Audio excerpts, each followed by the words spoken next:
E nós vamos trocar uma ideia hoje sobre o Emiliano Rigoni, além do Enzo Dias, que agora aqui tem que bater os tambores, rufar os tambores, porque Enzo Dias, o lateral esquerdo do River Plate, aconteceu uma coisa assim extraordinária e o São Paulo Futebol Clube está colocando as manguinhas de fora, não é verdade? Meus amigos, é o seguinte também, eu quero falar sobre o Marinakis, quero falar sobre o Borreiro, coisa interessante do Borreiro também, e falar sobre as últimas notícias do São Paulo, que são coisas muito da hora, muito bacanas, que eu quero falar com vocês no vídeo do São Paulo Futebol Clube, das notícias de hoje. E tem também do Almiron, que eu falei com vocês ontem, vou repetir no vídeo, repetir não, mas vou explicar um pouquinho sobre o Almiron no vídeo de agora. Beleza? Então, vem comigo que vai ser um vídeo muito top, muito mesmo.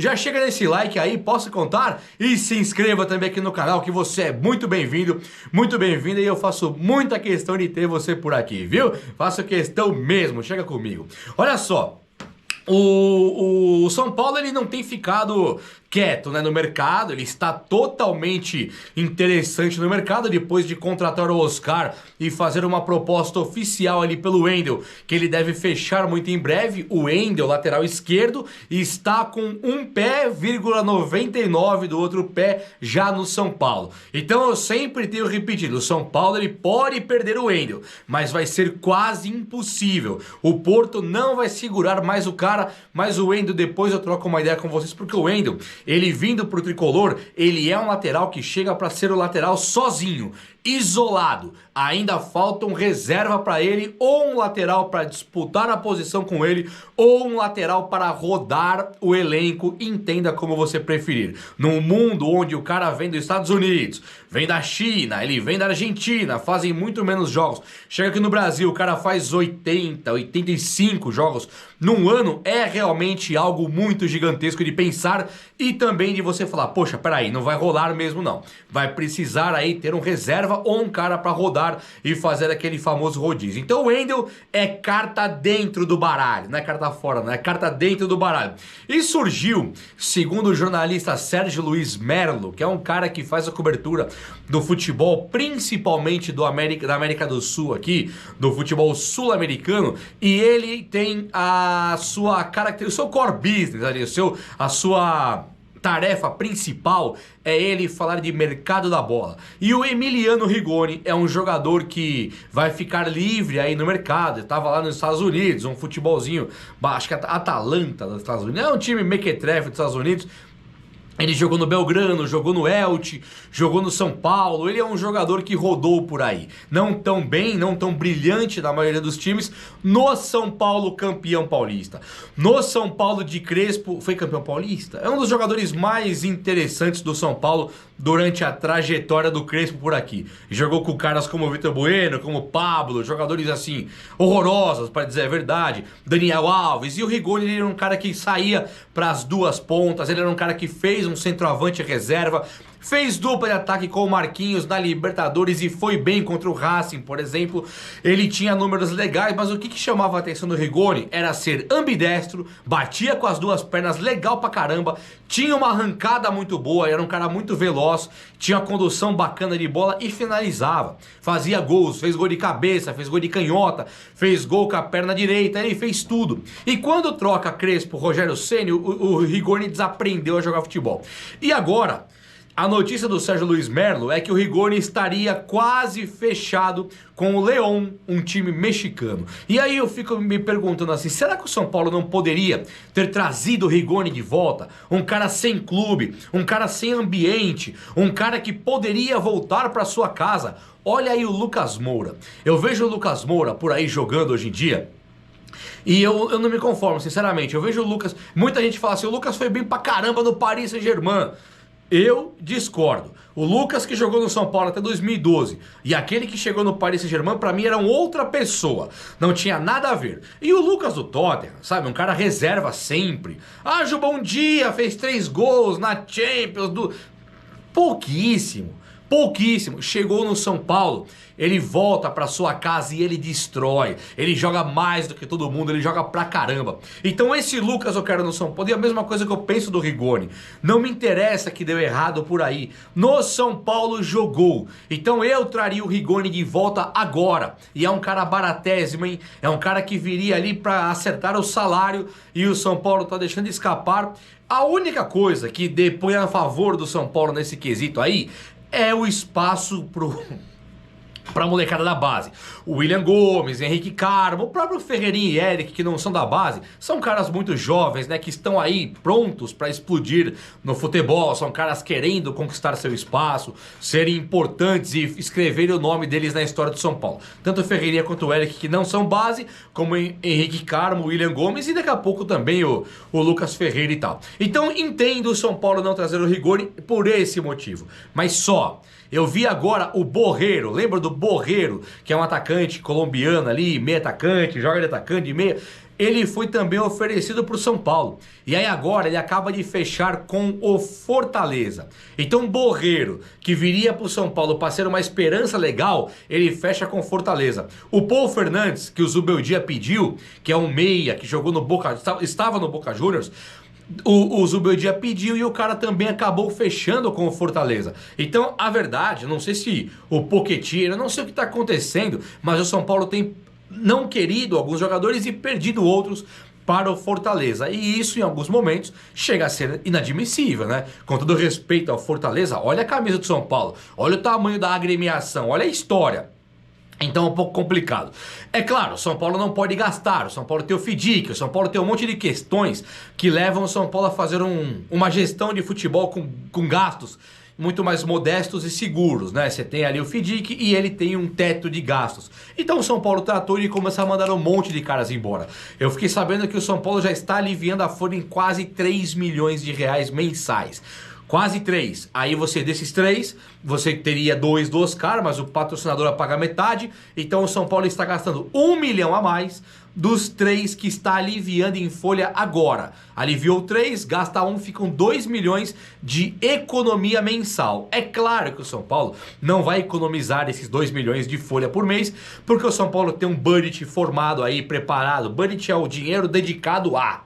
né? O que é o budget das suas compras aí? Você separa 50 reais por mês para tomar café. O teu budget de café é 50 reais. São Paulo tem um budget dedicado ao Wendel. Então o Wendel, que o São Paulo já negociou, já teve o sim do Wendel, está tudo pronto pro Wendel. O São Paulo também conta com esses 2 milhões de economia para não extrapolar o teto de gastos. Então o Wendel chegando, Rigoni indo embora, o Borreiro foi embora para o Fortaleza. Gente...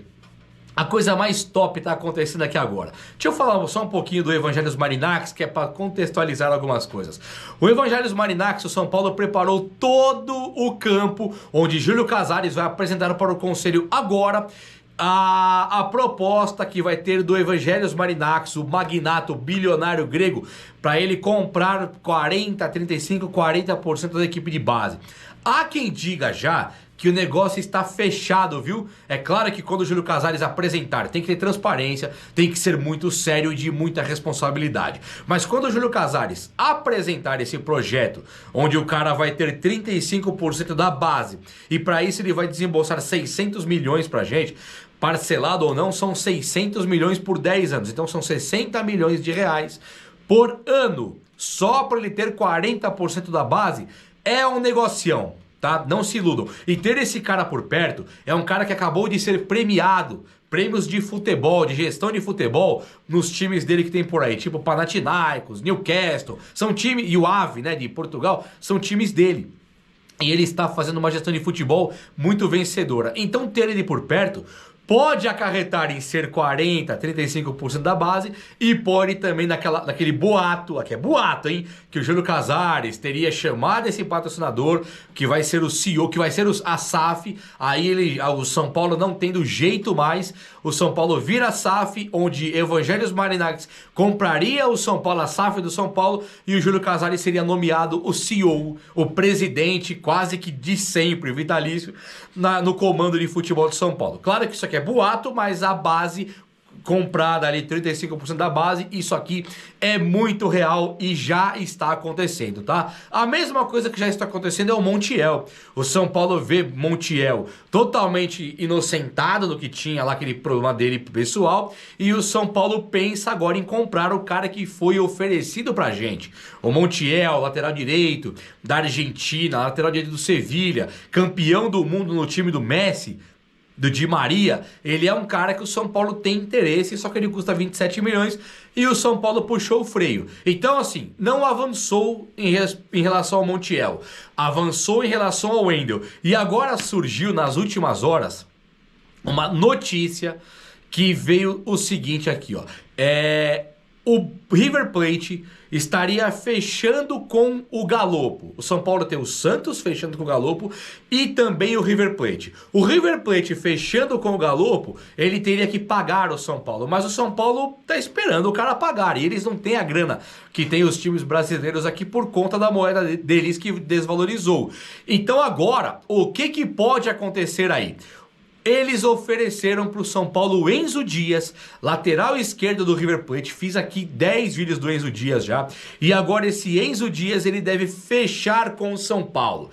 Então os caras, para levarem o Galopo para lá, eles envolvem o Enzo Dias, que viria por empréstimo de um ano e meio, com opção de compra, que varia ali mais ou menos na casa dos 2 milhões de euros. Então você pode pôr 2 vezes 6, dá 12 milhões de reais, um valor bastante justo, um valor bastante normal para os padrões do futebol, até barato. Se pensar que o São Paulo gastou, não tem lateral desde o, sei lá, desde o Caio Paulista, desde o Reinaldo, desde o Júnior, desde o Júnior nós não temos um lateral esquerdo. Pagar 12 milhões no Enzo Dias seria uma coisa legal. Primeiro, por que o River Plate estaria se livrando do cara? Essa é uma das preocupações que tem. Mas ele é um bom jogador, já vi vários jogos dele, ele é um bom jogador. Não é do nível do Wendel, já antecipo pra vocês. E aí eu já falo também, Jubá, a vinda do Enzo Dias impacta na vinda do Wendel? Não. É claro que o São Paulo ele tá encarando comprar um lateral titular e o outro viria para compor elenco, um cara tipo o René, né, que saiu do Inter, o Fluminense tem interesse e tal. Seria um lateral reserva, um cara que vem para essa reserva e tudo bem. Na hora de revezar, você coloca o René. Não precisa contar com o Patrick Lanza, que aparentemente não está pronto e não sei se vai ficar um dia. O Enzo Dias, ele viria para disputar a posição com o Wendel. É claro que se você pensar num time cheio da grana, um time organizado, um time que quer muitos títulos, você fala, quero os dois. Quero o Wendel, quero o Enzo Dias. Quando não jogaram um excelente, jogam um ótimo. Tudo bem também, tá perfeito. Agora, o time que tá endividado, ele precisa contar com um só. Mas pensem, o menino lá, o Wendel, ele está ficando livre no mercado. O São Paulo vai trazer ele do Porto com pré-contrato, ainda tendo contrato até o meio do ano com o Porto, mas o Porto já comprou seus laterais esquerdos e já meio que dispensou, nas palavras do técnico, ele dispensou já o Wendel. Então o Wendel viria em tese de graça, claro que tem a luva, tem o bônus e tal, mas ele viria de graça. E o Enzo Dias, ele foi envolvido numa negociação com o Juliano Galopo. Então também ficou top de pensar, também fica barato. Então você tem dos dois, caras assim totalmente bons de bola, um diferenciado que é o Wendel e o Enzo Dias muito bom de bola, você tem um ganho técnico excelente, cara. Um ganho técnico exemplar, um ganho técnico que se um se machuca, o outro consegue jogar. É ou não é? Gente, olha só, o Almiron, que eu fiz o vídeo dele ontem, que é um ponta direita, que joga lá na Espanha, e que esse... na Espanha? Ele... esqueci agora. O Almiron, ele é um jogador que... ele foi sim oferecido para o São Paulo. O São Paulo entrou na disputa para trazer o Almiron, só que tem o São Paulo e também tem o Botafogo interessados. Então, o John Textor, do Botafogo, o presidente do Botafogo e dono, ele quer levar o Almiron. O Almiron apareceu agora que o valor dele chega na casa dos 35 milhões de reais. Quando eu fiz o vídeo do Almiron ontem, o São Paulo realmente, isso aqui é notícia, ele entrou sim na disputa para trazer o Almiron, tá? Agora, o que pegou é que o São Paulo não quer gastar, ele tem um valor alto de mercado, a posição dele não é de prioridade do São Paulo, e o John Textor na brincadeira ali também a coisa fica um pouco indigesta, né? Ali tem grana. Mas, gente, a coisa está ficando top pro lado do São Paulo. É ou não é? O vídeo de hoje foi esse, eu espero que você tenha gostado, e se gostou, deixa esse likeão aí, tamo junto? Abraço, meus amigos, até a próxima! Então é isso aí, ficamos por aqui com o vídeo de hoje, trazendo as informações do São Paulo para você. Se gostou do vídeo, deixa o like, se inscreva no canal, ative o sino de notificações para receber todo o conteúdo que for postado aqui no canal. E não esqueça de compartilhar com mais amigos são paulinos, para todos eles ficarem atentos às notícias do São Paulo.